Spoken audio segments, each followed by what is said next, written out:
Hi, my name is Rachel, and I am here to share my traumatic pregnancy journey with you. Over the course of several years, I went through 9 pregnancies. That's 8 miscarriages and 1 stillbirth before I eventually experienced a miracle. I'm here to tell this story because so many of us are enduring challenges like this silently, and I wanted to create a space where we could find connection and hope and healing together. So here's my journey. So it started in 2018. I was sick. I was struggling with the flu, or so I thought, and I went to work after I was feeling just a little bit better. And one of the case managers at work came up and said, "When are you due?" And I'm like, "Due for what?" And she was like, "You're pregnant."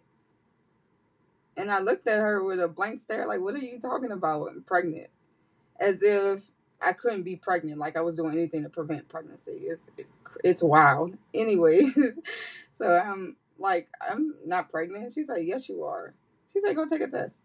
So I went home and I took a test, and magically I was pregnant.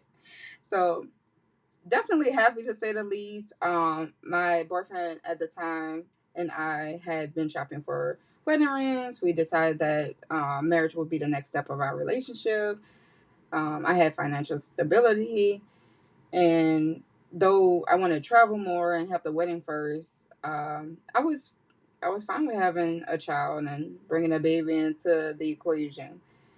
So I scheduled an OBGYN appointment that Monday, and that weekend he decided to propose, which I came to find out he had already coincidentally had decided to pick that weekend, but it happened then.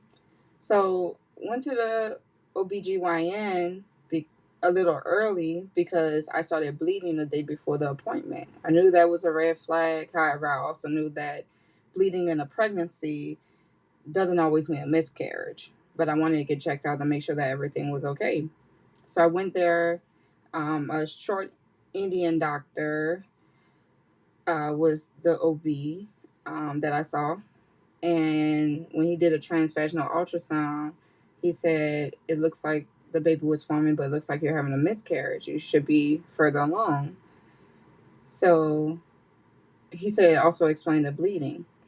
So I was confused. I was nervous. And I was also scared because does this mean like I can't have children in the future? Does this mean that I'm going to have issues with having kids? Or what does this mean? And he reassured me that it was fine, that this happens all the time, that I'll go on to have healthy pregnancies and I'll be okay. So I believed him.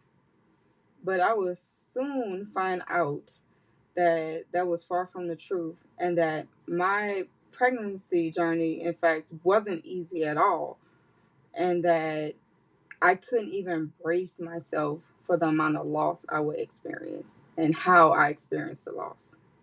So go to my page for part 2. I'll see you there.